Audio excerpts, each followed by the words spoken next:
Back to my YouTube channel. ಇವತ್ತು current ಇಲ್ಲ ಮನೇಲಿ. ಯಾಕೆ ಅಂದರೆ ಬೆಳಗ್ಗೆನೇ ಹೋಗ್ಬಿಟ್ಟಿದೆ. ನಾನು ಆರ್ಡರ್ಗೆ ಅಂತ ಹೇಳ್ಬಿಟ್ಟು ಹೋಗ್ತಾ ಇದ್ದೀನಿ. ನಾನು ರೆಡಿ ಆದೆ, ಲಗೇಜ್ ಕೂಡ ರೆಡಿ ಇದೆ. 6 ಗಂಟೆಗೆ ಇವಾಗ ಬಸ್ ಬರುತ್ತೆ, ಸೊ ಬಸ್ಗೆ ಹೋಗಬೇಕು. ಆ್ಯಂಡ್ ಇವತ್ತಿನ ದಿನ ಹೇಗಿರುತ್ತೆ ಅಂತ ಕಂಪ್ಲೀಟ್ ವೀಡಿಯೋನ ನೀವು ಕೊನೆಯವರೆಗೂ ನೋಡಿ ಅಂತ ಹೇಳ್ತಾ, ಸಬ್ಸ್ಕ್ರೈಬ್ ಆಗಿಲ್ಲ ಅಂದರೆ ಸಬ್ಸ್ಕ್ರೈಬ್ ಮಾಡ್ಕೊಳ್ಳಿ. ಹಾಗೆ ಬನ್ನಿ, ಕರೆಂಟ್ ಇಲ್ಲ, ಮನೇಲಿ ಮಾಡೋದಕ್ಕಾಗಲ್ಲ. ನೋಡೋಣ ಹೊರಗಡೆ ಹೋಗಿ ಏನೇನೆಲ್ಲ ವರ್ಕ್ ಇರುತ್ತೆ ಅಂತ ಇವತ್ತು ಆದಷ್ಟು ಕ್ಯಾಪ್ಚರ್ ಮಾಡಿ ತೋರಿಸ್ತೀನಿ.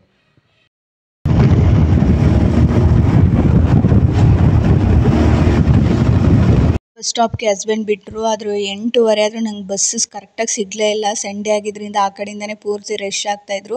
ಆದರೂ 8 ಗಂಟೆಗೆ ಬರ್ತೀನಿ ಅಂತೇಳಿ 9 ಗಂಟೆನೇ ಆಗೋಯಿತು ನಾನು ಹೋಗೋ ಅಷ್ಟೊತ್ತಿಗೆ.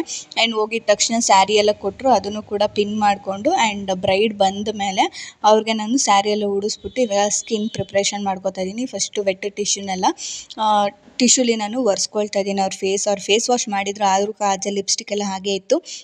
ಸೊ ಹಾಗಾಗಿ ವೆಟ್ ಟಿಶ್ಯೂಲಿ ಒಂದು ಸತಿ ಎಲ್ಲ ರಿಮೂವ್ ಮಾಡ್ಕೊಳ್ತಾ ಇದ್ದೀನಿ. ತುಂಬ ಲೇಟ್ ಏನೂ ಆಗಲಿಲ್ಲ, ಕರೆಕ್ಟಾಗೆ ಹೋಗಿದ್ದೆ ಅಂತಲೇ ಹೇಳ್ಬೋದು. 9 ಗಂಟೆ ಕರೆಕ್ಟಾಗಿ ಹೋದೆ. ಆ್ಯಂಡ್ ಅವ್ರಿಗೂ ಕೂಡ ಸ್ಯಾರಿ ಎಲ್ಲ ಉಡಿಸ್ಬಿಟ್ಟು ನಾನು ಸ್ಟಾರ್ಟ್ ಮಾಡ್ಕೊಂಡೆ. ಆ್ಯಂಡ್ ಬಿಫೋರ್ ನೋಡಿದ್ದೀರಾ ಅವ್ರದ್ದು ಹೇಗಿದೆ ಅಂತ, ಆ್ಯಂಡ್ ಆಫ್ಟರ್ದು ಕೂಡ ಹೇಗಿರುತ್ತೆ ಅಂತ ನೋಡಿ. ಆಲ್ಮೋಸ್ಟ್ ಇನ್ಸ್ಟಾಗ್ರಾಮಲ್ಲೆಲ್ಲ ನೋಡಿಬಿಟ್ಟಿದ್ದೀರಾ ಅಂತ ಅಂದ್ಕೊಂಡಿದ್ದೀನಿ.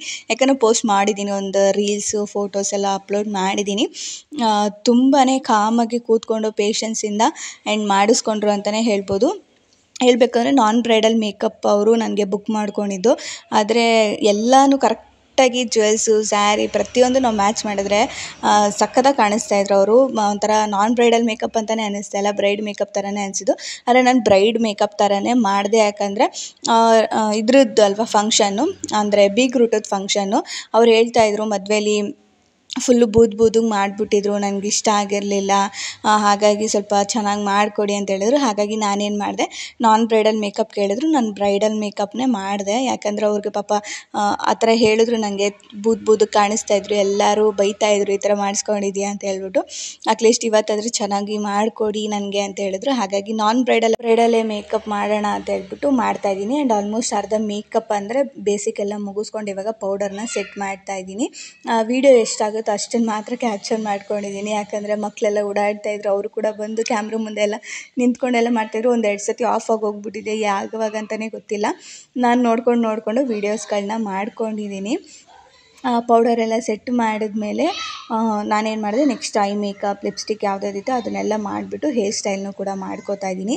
ಆ್ಯಂಡ್ ನನಗೆ ಬ್ರೈಡ್ಗೆ ಮಾತ್ರನೇ ಬುಕ್ ಮಾಡ್ಕೊಂಡಿದ್ರು, ನಾನ್ ಬ್ರೈಡಲ್ಸ್ ಎಲ್ಲ ಅವ್ರು ಇನ್ನೊಬ್ರಿಗೆ ಯಾರೋ ಹೇಳಿದರು. ಆ್ಯಂಡ್ ನನಗೆ ಬುಕ್ ಮಾಡಿದ್ದು ಬಂದು ರಮ್ಯಾ ಅಂತ ಹೇಳ್ಬಿಟ್ಟು. ಅವರು ನಾನು ಇನ್ಸ್ಟಾಗ್ರಾಮಲ್ಲಿ ನೋಡಿ, ಹಾಗೆ ಅವರು ನನ್ನ ಮೆಹಂದಿ ಕ್ಲಾಸಲ್ಲಿ ಜಾಯ್ನ್ ಆಗಿದ್ದರು. ನಾವೆಲ್ಲ ಒಟ್ಟಿಗೆ ಒಂದೇ ಬ್ಯಾಚಲ್ಲಿ ಮೆಹಂದಿ ಕ್ಲಾಸ್ ಕೂಡ ಅಟೆಂಡ್ ಮಾಡಿದ್ದು. ಆವತ್ತಿಂದನೂ ನನಗೆ ಕೇಳಿದರು, ಈ ಥರ ಒಂದು ಮೇಕಪ್ ಇದೆ ಮಾಡಿಕೊಡಿ ಅಂತ. ಸೊ ಫೈನಲಿ ಅವರೇ ಕಾಲೆಲ್ಲ ಮಾಡಿ ವಿಚಾರಿಸಿ, ಆ್ಯಂಡ್ ಅವರು ಮತ್ತು ಇನ್ನೊಬ್ಬರು ಅವ್ರ ಸಿಸ್ಟರ್ ಅಂತ ಅನಿಸ್ತದೆ, ಇಬ್ಬರೂ ಕೂಡ ಮಾತಾಡಿ, ಆ್ಯಂಡ್ ಈ ಥರ ಬೇಕು, ಸಿಂಪಲಾಗಿರಬೇಕು, ನೀವೇ ಬಂದು ಮಾಡಿಕೊಡ್ಬೇಕು ಅಂತ ಹೇಳಿ ನನಗೆ ಬುಕ್ ಮಾಡಿದ್ರು.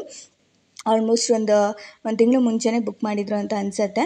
ಸೊ ಬುಕ್ ಮಾಡಿಬಿಟ್ಟು ನನ್ನ ಇವತ್ತು ಕರೆಕ್ಟಾಗಿ ಬಂದು ಅವ್ರನ್ನ ಮಾತಾಡಿಸ್ಕೊಂಡು, ಅವರು ವೀಡಿಯೋದಲ್ಲೆಲ್ಲೂ ಕಾಣಿಸಿಲ್ಲ. ಅದು ನಂಗೆ ಬೇಜಾರಾಯಿತು. ಯಾಕಂದರೆ ಎಲ್ಲೂ ವೀಡಿಯೋಸ್ ಕರೆಕ್ಟಾಗಿ ಮಾಡೋದಕ್ಕಾಗಲಿಲ್ಲ. ಅವರು ಕೂಡ ರೆಡಿ ಆಗ್ಲಿಕ್ಕೆ ಹೋಗ್ಬಿಟ್ಟಿದ್ರಲ್ಲ, ಹಾಗಾಗಿ ಜಾಸ್ತಿ ಅವರು ಬರೋದು ಹೋಗೋದು ಮಾಡಲಿಲ್ಲ. ಹಾಗಾಗಿ ಅವರು ಮಿಸ್ ಆಗಿದ್ದಾರೆ ಇದರಲ್ಲಿ. ನನಗೆ ಯಾರು ಬುಕ್ ಮಾಡಿದ್ರಲ್ಲ ರಮ್ಯಾ ಅಂತ ಹೇಳ್ಬಿಟ್ಟು, ಅವರು ಮಿಸ್ ಆಗಿದ್ದಾರೆ. ಅವ್ರಿಗೂ ಕೂಡ ಥ್ಯಾಂಕ್ಸ್ ಹೇಳೋದಕ್ಕೆ ಇಷ್ಟಪಡ್ತೀನಿ. ನನ್ನ ಪ್ರೊಫೈಲ್ ನೋಡಿ ಇಷ್ಟಪಟ್ಟು ನನಗೆ ಬುಕ್ ಮಾಡ್ಕೊಂಡಿದ್ದಕ್ಕೆ. ಆ ಕಡೆಯೂ ಕೂಡ ಅಷ್ಟೇ, ತುಂಬ ಜನಕ್ಕೆ ಇನ್ನೊಬ್ಬರು ನಾನ್ ಬ್ರೈಡಲೆಲ್ಲ ರೆಡಿ ಮಾಡ್ತಾಯಿದ್ರು. ಅವರು ಮುಹೂರ್ತದೆಲ್ಲ ತೋರಿಸ್ತಾಯಿದ್ರು ಫೋಟೋಸು, ಈ ಥರ ಮಾಡಿಬಿಟ್ಟಿದ್ರು ಅಂತ. ಸೊ ಅದನ್ನೇ ನೋಡ್ತಾ ಇದ್ವಿ. ಅದು ಅವ್ರೇನು ಅನಿಸುತ್ತೆ ಅಂದರೆ ಮಾಡಿರ್ತಾರೆ, ಆದರೆ ಅವ್ರಿಗದು ಯಾವತ್ತೂ ಹಾಕ್ಕೊಂಡಿರಲ್ಲ ಅಲ್ವಾ. ಸಡನ್ನಾಗಿ ಆ ಥರ ಮೇಕಪ್ಪಲ್ಲಿ ನೋಡಿದಾಗ ಸ್ವಲ್ಪ ಅವ್ರಿಗೆ ಹಂಗಂತ ಅನಿಸುತ್ತೆ, ಚೆನ್ನಾಗಿ ಬಂದಿಲ್ಲ, ಬೂದು ಕಾಣಿಸ್ತಾ ಇದ್ದೀನೇನೋ ಅಂತ ಅನಿಸುತ್ತೆ. ಹಾಗಾಗಿ ಅಷ್ಟೇ. ಆಮೇಲೆ ಅದು ಸರಿ ಹೋಗ್ತಾ ಅದು ಮೇಕಪ್ ಸೆಟ್ ಆಗ್ತಾ ಅದು ಚೆನ್ನಾಗಿ ಕಾಣಿಸುತ್ತೆ. ಫಸ್ಟ್ ಟೈಮ್ ಮಾಡಿಸ್ಕೊಂಡ್ರೆ ಅದೇ ಥರ ಅನಿಸುತ್ತೆ ಎಲ್ಲರಿಗೂ, ಏನೋ ಒಂಥರ ಮಾಡಿಬಿಟ್ಟಿದ್ದಾರೆ ಅಂತಲೇ ಅನಿಸುತ್ತೆ. ಒಂದು 2-3 ಸತಿ ಮಾಡಿಸ್ಕೊಂಡ್ಮೇಲೆ ನಿಮ್ಗೆ ಅದು ಎಕ್ಸ್ಪೀರಿಯೆನ್ಸ್ ಗೊತ್ತಾಗುತ್ತೆ ಯಾವ ಥರ ಇರುತ್ತೆ. ಆ್ಯಂಡ್ ನಾವು ಮೇಕಪ್ ಮಾಡಿಸ್ಕೋತೀವಿ ಅಂದರೆ ಮೇಕಪ್ ಮೇಲೆ ಇರಲ್ಲ, ಅದಕ್ಕಿಂತ ಮುಂಚೆ ನಾವು ತುಂಬ ಹೈಡ್ರೇಟ್ ಆಗಿರಬೇಕು, ಚೆನ್ನಾಗಿ ನೀರು ಕುಡಿಬೇಕು, ಆ್ಯಂಡ್ ನೀಟಾಗಿ ನಮ್ಮ ಸ್ಕಿನ್ನ ಪ್ರಿಪೇರ್ ನಾವು ಮಾಡ್ಕೊಂಡಿರಬೇಕು. ಆವಾಗ ಮೇಕಪ್ ಅನ್ನೋದು ತುಂಬ ಚೆನ್ನಾಗಿ ಸೆಟ್ ಆಗುತ್ತೆ. ಆ್ಯಂಡ್ ಫೈನಲಿ ಹೇರ್ ಸ್ಟೈಲ್ ಎಲ್ಲ ಮುಗಿಸಿ, ಜ್ಯುವೆಲ್ಸ್ ಎಲ್ಲ ಹಾಕಿ, ಆ್ಯಂಡ್ ಫೈನಲ್ ಟಚಪ್ ಕೂಡ ಕೊಟ್ವಿ. ಮಧ್ಯದಲ್ಲಿ ಎದ್ದೋಗ್ತಾಯಿದ್ರು. ಆ್ಯಂಡ್ ಫೈನಲಿ ಕರ್ಲ್ಸ್ ಮಾಡಬೇಕಾದ್ರೂ ಕರಿತಾಯಿದ್ರು, ಬಾ ಏನೋ ಇದೆ ಪೂಜೆ ಇದೆ, ಬಾ ಅಂತ ಕರಿತಾಯಿದ್ರು. ನಾನು ಬರ್ತೀನಿ ಅಂತ ಹೇಳಿಬಿಟ್ಟು ಒಂದು 5 ನಿಮಿಷ ಅವ್ರಿಗೆ ಬೇರೆಯವ್ರಿಗೆ ಹೇರ್ ಸ್ಟೈಲ್ ಮಾಡ್ತಾಯಿರಿ, ನಾನು ಬರ್ತೀನಿ ಅಂತ ಹೇಳ್ಬಿಟ್ಟು ಬ್ರೈಡ್ ಹೋದರು. ಆಮೇಲೆ ಬಂದ ಮೇಲೆ ನಾನು ಫೈನಲ್ ಆಗಿ ಒಂದು ವೀಡಿಯೋಸು ಫೋಟೋಸು ಎಲ್ಲನೂ ತೊಗೊಂಡು ಆ್ಯಂಡ್ ಅವರು ರಿವ್ಯೂ ಯಾವ ಥರ ಕೊಟ್ಟಿದ್ದಾರೆ ಶೇರ್ ಮಾಡ್ಕೊಂಡಿದ್ದಾರೆ ಅಂತ ತಿಳ್ಕೊಳ್ಳಿ. ಆ್ಯಂಡ್ ಹ್ಯಾಪಿ ಕ್ಲೈಂಟ್ ಅಂತಲೇ ಹೇಳ್ತೀನಿ. ಅವರೇ ಮೇಕಪ್ ಹೇರ್ ಸ್ಟೈಲ್ ಎಲ್ಲ ಹೇಗಿದೆ? ಚೆನ್ನಾಗಿದೆ, ನ್ಯಾಚುರಲ್ ಆಗಿ ಬಂದಿದೆಯಾ?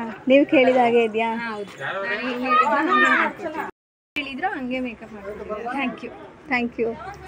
ಅವ್ರ ರಿವ್ಯೂ ಕೇಳಿ ನನಗಂತೂ ಸಿಕ್ಕಾಪಟ್ಟೆ ಖುಷಿ ಆಯಿತು. ಅಲ್ಲಿಂದ ನಾನು ಸೀದಾ ಹೊರಟು ಬಂದೆ. 12:30 ಆಗಿತ್ತು. ಅವ್ರು ಊಟ ಮಾಡ್ಕೊಂಡು ಹೋಗಿ ಅಂದರು.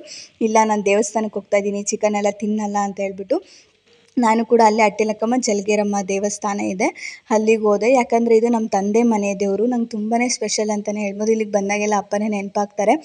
ಆವಾಗೆಲ್ಲ ಏನಂದರೆ ಈ ದೇವಸ್ಥಾನಕ್ಕೆ ಬರೋಕ್ಕೆ ಸ್ಕೂಲಿಗೆ ರಜೆ ಹಾಕ್ಸ್ತಾಯಿದ್ರು. ಸೊ 1 ಡೇ ಟ್ರಿಪ್ ಥರ ನನಗೆ ಆವಾಗ. ಆ್ಯಂಡ್ ನನಗೂ ಅಕ್ಕಂಗೂ ಅದೊಂಥರ ಖುಷಿ, 1 ಡೇ ಟ್ರಿಪ್ ಕರ್ಕೊಂಡು ಹೋಗ್ತಾ ಇದ್ದಾರೆ ಅಪ್ಪ ಅಂತ ಹೇಳ್ಬಿಟ್ಟು. ತುಂಬಾ ನೆನಪಾಗ್ತಾರೆ ಈ ಪ್ಲೇಸಿಗೆ ಬಂದರೆ ಅಪ್ಪ. ಪ್ರತಿ ವರ್ಷ ಯಾವುದೇ ಇದ್ದಿದ್ರು ಫಂಕ್ಷನ್ಸ್ ಆಗಿರ್ಬೋದು, ಏನೇ ಇದ್ದರೂ ನಾವು ಇಲ್ಲೇ ಮಾಡೋದು. ಹಾಗಾಗಿ ಅಪ್ಪನೂ ಕೂಡ ನೆನಪಾಗ್ತಾಯಿದ್ರು ನನಗೆ. ಇಲ್ಲೆಲ್ಲ ಬಂದು ನಾವೆಲ್ಲ ಒಂಥರ ಇಲ್ಲೆಲ್ಲ ಅನ್ನ ಪ್ರಸಾದ ಎಲ್ಲ ಮಾಡ್ತಾರೆ. ಸೊ ಎಲ್ಲ ಊಟ ಮಾಡಿಕೊಂಡು ಅಲ್ಲೆಲ್ಲ ಕೂತ್ಕೊಂಡು ಫ್ಯಾಮಿಲಿ ಜೊತೆ ತುಂಬಾ ಒಂಥರ ಎಮೋಷ್ನಲ್ ಅಂತಲೇ ಹೇಳ್ಬೋದು. ಅಪ್ಪನ ಜೊತೆ ಕಳೆದಿರೋ ಕೆಲವೊಂದಿಷ್ಟು ಕ್ಷಣಗಳು. ಮದುವೆ ಆದಮೇಲೆ ನಾನು ಹೋಗೇ ಇಲ್ಲ, 1-2 ಸತಿ ಮಾತ್ರ ಹೋಗಿದ್ದು, ಅದಾದಮೇಲೆ ಹೋಗಿಲ್ಲ. ಆ್ಯಂಡ್ ಇವತ್ತು ನಾನು ಒಬ್ಬಳೇ ಬಂದಿದ್ದೀನಿ. ಅದೇನೋ ಒಂಥರ ಹ್ಯಾಪಿನೆಸ್ ಅಷ್ಟೇ. ಆವಾಗೆಲ್ಲ ಫ್ಯಾಮಿಲಿ ಜೊತೆ ಬರ್ತಾಯಿದ್ದೆ, ಇವತ್ತು ಒಬ್ಬರೇ ನಾನು ರೆಸ್ಪಾನ್ಸಿಬಿಲಿಟಿ ತೊಗೊಂಡು ವರ್ಕ್ ಮಾಡಿಕೊಂಡು ಆ್ಯಂಡ್ ದೇವಸ್ಥಾನಗಳಿಗೆ ಈ ಥರ ಬಂದಿದ್ದೀನಿ ಅಂದರೆ ನನಗೇನೋ ಒಂಥರ ಖುಷಿ. ಆ್ಯಂಡ್ ಅಪ್ಪನೂ ಕೂಡ ತುಂಬ ನೆನಪಾಗ್ತಾಯಿದ್ರು. ಅವರಿದ್ದಾಗ ತುಂಬ ಕರ್ಕೊಂಡು ಹೋಗ್ತಾಯಿದ್ರು. ಅದಾದಮೇಲೆ ಕರ್ಕೊಂಡು ಹೋಗೋರು ಇಲ್ಲ ಆ್ಯಂಡ್ ಹೋಗೋರು ಇಲ್ಲ. ಆ್ಯಂಡ್ ಮದುವೆ ಆದಮೇಲೆ 1-2-3 ಸತಿ ಬಂದಿದ್ದೀನಿ ಅಷ್ಟೇ, ಯಾವುದೋ ಪೂಜೆಗಳಿಗೆ ಮಾತ್ರನೇ. ಸೊ ಹೋಗಿ ಪೂಜೆ ಎಲ್ಲ ಮುಗಿಸ್ಕೊಂಡು, ಅಂದರೆ ನಾನೇನಂದರೆ ಉಂಡಿಗೆ ದುಡ್ಡು ಹಾಕ್ಬಿಟ್ಟು ಬಂದೆ. ನಾನೇನು ಪೂಜೆ ಹಣ್ಣು ಕಾಯಿ ಏನೂ ಮಾಡಿಸ್ಲಿಲ್ಲ. ಅಲ್ಲಿಂದ ಬಸ್ಸಲ್ಲಿ ಸೀದಾ ಮನೆಗೆ ಬಂದೆ. ನಾನು 1-2-3 ಬಸ್ ಚೇಂಜ್ ಮಾಡಬೇಕಾಯ್ತು. ಫೈನಲಿ ಇವಾಗ ಮನೆಗೆ ಬಂದೆ. ಟೈಮ್ ಬಂದು 4:15 ಆಗಿದೆ ಕರೆಕ್ಟಾಗಿ. ಫುಲ್ಲು ಸುಸ್ತಾಗೋಯ್ತು. ಈ ಟ್ರಾವೆಲ್ ಮಾಡೋದು ಒಂದು ದೊಡ್ಡ ಸುಸ್ತು. ಅಲ್ಲಿ ಕೆಲಸ ಮಾಡೋದಿರಲಿ ಆ್ಯಂಡ್ ಬ್ಯಾಕ್ ಬೇಗ ಟ್ರಾವೆಲ್ ಮಾಡೋದಕ್ಕೆ ಆ ಲಗೇಜ್ ಎಲ್ಲ ಎತ್ಕೊಂಡು ಫಸ್ಟು ನೀರು ಕುಡಿಬೇಕು. ನೀರು ಕುಡಿದಿರೋ ಬಾಯಾರಿಕೆ ಆಗಿ ನಾನು ಬಾಟಲ್ ತೊಗೊಂಡೋದ್ರೆ ವೆಯ್ಟ್ ಜಾಸ್ತಿ ಎಲ್ಲ ಆಗುತ್ತೆ ಅಂತ ಹೇಳ್ಬಿಟ್ಟು ಬಾಟ್ಲೇ ತೊಗೊಂಡು ಹೋಗ್ತಾ ಇರಲಿಲ್ಲ. ಅದಕ್ಕೆ ಜಾಸ್ತಿ ಇವಾಗ ಬಾಯಾರಿಕೆ ಆಗ್ತಾಯಿದೆ. ದೇವ್ರ ಪ್ರಸಾದ ತಿಂದು ಒಂದು ಸ್ವಲ್ಪ ಅಷ್ಟೇ ನಾನು ಕುಡ್ದಿದ್ದು ಅಲ್ಲಿ ನೀರನ್ನ, ಆಮೇಲೆ ಕುಡಿಲೇ ಇಲ್ಲ.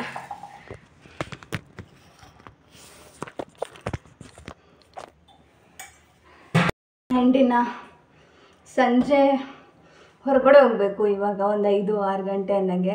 ಬೇರೆ ಕೆಲಸ ಇದೆ, ಹಾಗಾಗಿ ಅದನ್ನು ಕ್ಯಾಪ್ಚರ್ ಮಾಡೋಕ್ಕಾಗುತ್ತೋ ಇಲ್ವೋ ಗೊತ್ತಿಲ್ಲ. ಆ್ಯಂಡ್ ಅದನ್ನು ಕ್ಯಾಪ್ಚರ್ ಮಾಡೋದಕ್ಕೂ ಆಗಲ್ಲ ಅಂತ ಅನಿಸಿದೆ. ಸೊ ನೋಡೋಣ. ಆ್ಯಂಡ್ ಹಾಗೆ ಇವತ್ತಿನ ಬ್ಲಾಗ್ ಹೇಗಿತ್ತು ಅಂತ ನನಗೆ ಕಮೆಂಟ್ ಸೆಕ್ಷನಲ್ಲಿ ಕಮೆಂಟ್ ಮಾಡಿ. ಆ್ಯಂಡ್ ತುಂಬ ಚೆನ್ನಾಗಿತ್ತು ವರ್ಕೆಲ್ಲ. ಅವರು ಅಷ್ಟೇ ಚೆನ್ನಾಗಿ ಕಾಣಿಸ್ತಾಯಿದ್ರು. ನಾವು ಮೇಕಪ್ಪು ಅವ್ರ ಮುಖ ಹೇಗಿದೆ ಅಲ್ವಾ, ನಾವು ಮೇಕಪ್ ಮಾಡಿದಾಗ ಅವ್ರು ಅದೇ ಥರ ಮುಖ ಬಂದರೆ ಎಷ್ಟು ಚೆನ್ನಾಗಿ ಕಾಣಿಸ್ತದೆ. ಆ್ಯಂಡ್ ಪ್ರಿಟಿಯಾಗಿ ಕಾಣಿಸ್ತಾಯಿದ್ರು. ಆ್ಯಂಡ್ ಪ್ರಿಟಿ ಬ್ರೈಡ್ ಅಂತಲೇ ಹೇಳ್ಬೋದು. ತುಂಬ ತಾಳ್ಮೆಯಿಂದ ಮಾಡಿಸ್ಕೊಂಡ್ರು. ಆ್ಯಂಡ್ ಬಿಗ್ ರೂಟ್ ಇದ್ದಿದ್ದೆ 12:30 ಅನ್ನಂಗೆ ಸ್ಟಾರ್ಟ್ ಆಯಿತು. ಸೊ ಹಾಗಾಗಿ ಆಲ್ಮೋಸ್ಟ್ ಒಂದು ಮಾಡಿಕೊಟ್ಟೆ. ಆದರೆ ಮಧ್ಯದಲ್ಲಿ ಅವರು ಅದು ಇದು ಅಂತ ಕರ್ಕೊಂಡು ಹೋಗ್ತಾಯಿದ್ರು. ಆಮೇಲೆ ಕರೆಂಟು ಪ್ರಾಬ್ಲಮ್ಮು. ಫಸ್ಟ್ ಟೈಮ್ ಈ ಥರ ಎಕ್ಸ್ಪೀರಿಯೆನ್ಸು. ಅವ್ರು ಮಧ್ಯದಲ್ಲಿ ಕರೆಯೋದು, ಓಡೋಗೋದು, ಕರೆಂಟು, ನಾನು ಏನೋ ಒಂದು ಮಾಡಬೇಕು, ಕರೆಂಟ್ ಹೊಟ್ಟೋಗೋದು, ಈ ಥರ ಆಗ್ತಾಯಿದೆ. ಈ ಥರ ಎಕ್ಸ್ಪೀರಿಯೆನ್ಸ್ ಇವತ್ತು ಫಸ್ಟ್ ಆಗಿದ್ದು ನನಗೆ. ನೀರು ಕುಡಿಯೋಕ್ಕೋಸ ಆಗಲಿಲ್ಲ ನನಗೆ. ಹೋಗಿದ ತಕ್ಷಣ ಮಾಡಿ ಪಟ ಅಂತ. ಆಮೇಲೆ ಇಬ್ಬರು ಎಕ್ಸ್ಟ್ರಾ ಹೇರ್ ಸ್ಟೈಲ್ ಮಾಡಿಸ್ಕೊಂಡ್ರು. ಸೊ ಅದು ಫೋಟೋ ಮಾತ್ರ ಹಾಕ್ತೀನಿ. ಒಂದು ಪಾಪು ಹಾಕ್ಸ್ಕೊತು, ಇನ್ನೊಂದು ಒಬ್ಬರು ಸಿಸ್ಟರ್ ಹಾಕ್ಸ್ಕೊಂಡ್ರು. ಸೊ ಅದು ಅವರು ಒರಿಜಿನಲ್ ಹೇರಲ್ಲಿ ಮಾಡಿರೋದು, ತುಂಬ ಚೆನ್ನಾಗಿದೆ. ಆದರೆ ಇನ್ನೂ ಅಂದರೆ ಸ್ವಲ್ಪ ನೀಟಾಗಿ ಅದನ್ನು ಸ್ಪ್ರೇ ಎಲ್ಲ ಹಾಕ್ಬಿಟ್ಟು ಕ್ರಿಂಪೆಲ್ಲ ಮಾಡಿದರೆ ಇನ್ನೂ ಸೂಪರಾಗಿ ಕಾಣಿಸ್ತಾಯಿತ್ತು ಅದು ಹೇರ್ ಸ್ಟೈಲು. ಸೊ ಅವರು ಅದೆಲ್ಲ ಬೇಡ, ಇವಾಗಲೇ ಸ್ವಲ್ಪ ಸ್ಮೂತ್ ಇದೆ, ಕೂದಲು ಫುಲ್ಲು ಉದುರುತ್ತಾ ಇದೆ ಅಂತ ಹೇಳಿದ್ರು. ಹಾಗಾಗಿ ಜಸ್ಟ್ ಹಾಗೇ ಮಾಡಿರೋದು. ಸೊ ಚೆನ್ನಾಗಿ ಕಾಣಿಸ್ತಾಯಿತ್ತು. ಅವರು ಡ್ರೆಸ್ ಮೇಲೆ ಅವರು ಅದು ಆ ಥರ ಹೇರ್ ಸ್ಟೈಲ್ ಮಾಡಿಸ್ಕೊಂಡ್ರು. ಬಸ್ಸಲ್ಲೂ ಅಷ್ಟೇ ನೀರು ಕುಡಿಬೇಕು ಅನಿಸ್ತಾಯಿತ್ತು, ಇರಲಿಲ್ಲ. ಸೊ ಇವಾಗ ಸಮಾಧಾನ ಆಯಿತು ನೀರು ಕುಡಿದ್ಮೇಲೆ. ಆ್ಯಂಡ್ ಇವತ್ತಿನ ಬ್ಲಾಗ್ ನಿಮ್ಗೆ ಇಷ್ಟ ಆಯಿತು ಅಂತ ಅಂದ್ಕೊಂಡಿದ್ದೀನಿ. ಇಷ್ಟ ಆದರೆ ಚಾನಲ್ನ ಸಬ್ಸ್ಕ್ರೈಬ್ ಮಾಡ್ಕೊಳ್ಳಿ, ಹಾಗೆ ಮರಿದಂಗೆ ಬೆಲ್ ಬಟನ್ನ ಕ್ಲಿಕ್ ಮಾಡಿ ಅಂತ ಹೇಳ್ತಾ ಸಿಗ್ತೀನಿ ಮುಂದಿನ ವೀಡಿಯೋದಲ್ಲಿ. ಅಲ್ಲಿವರೆಗೂ take care, bye bye, thank you for watching. Any makeup enquiry ನನ್ನ ಒಂದು ನಂಬರ್ನ ಡಿಸ್ಕ್ರಿಪ್ಷನ್ ಹಾಗೆ ಸ್ಕ್ರೀನ್ ಮೇಲೆ ಕೊಟ್ಟಿರ್ತೀನಿ. ಕಾಲ್ ಮಾಡಿ ಹಾಗೆ ಮೆಸೇಜ್ ಮಾಡಿ, ಎನ್ಕ್ವೈರಿ ಮಾಡಿ ಅಂತ ಹೇಳ್ತಾ ಥ್ಯಾಂಕ್ ಯು.